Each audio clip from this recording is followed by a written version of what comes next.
HMPM dan FSBM demo tuntut polisi tangkap pelaku pengeroyokan Abdullah Mahu.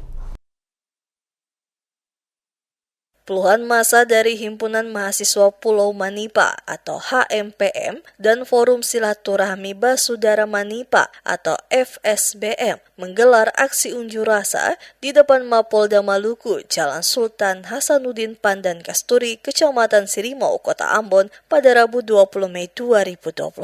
Aksi yang dimulai sekitar pukul 9.45 waktu Indonesia Timur itu menuntut penegakan supremasi hukum atas dugaan penganiayaan terhadap Abdullah Mahu.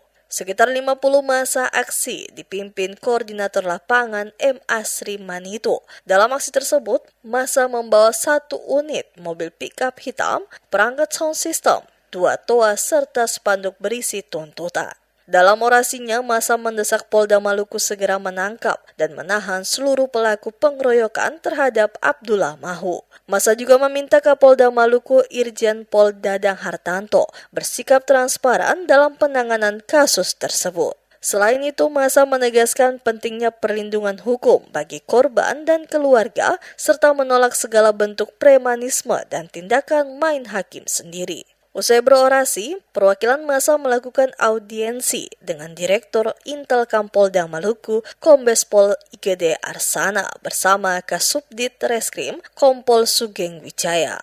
Dalam pertemuan itu, massa mempertanyakan perkembangan penanganan kasus karena hingga kini belum ada pelaku yang diamankan. Meski polisi telah memeriksa 5 orang saksi dan mengantongi bukti rekaman CCTV. Direktur Intelkam Polda Maluku menyampaikan apresiasi terhadap partisipasi masyarakat dalam menyampaikan aspirasi secara damai dan menegaskan komitmen kepolisian untuk menuntaskan proses hukum secara profesional dan transparan. Sementara itu, Kasubdit Reskrim menjelaskan pihak kepolisian telah mengantongi nama-nama terduga pelaku beserta sejumlah barang bukti. Namun, penyidik masih membutuhkan alat bukti tambahan sebelum menetapkan tersangka. Aksi unjuk rasa berlangsung aman dan tertib hingga berakhir pada pukul 12.30 waktu Indonesia Timur. Sebelum membubarkan diri, massa menyerahkan tuntutan secara resmi kepada perwakilan Polda Maluku. Massa juga menegaskan akan kembali menggelar aksi dengan jumlah peserta lebih besar apabila tuntutan mereka tidak segera ditindaklanjuti aparat kepolisian.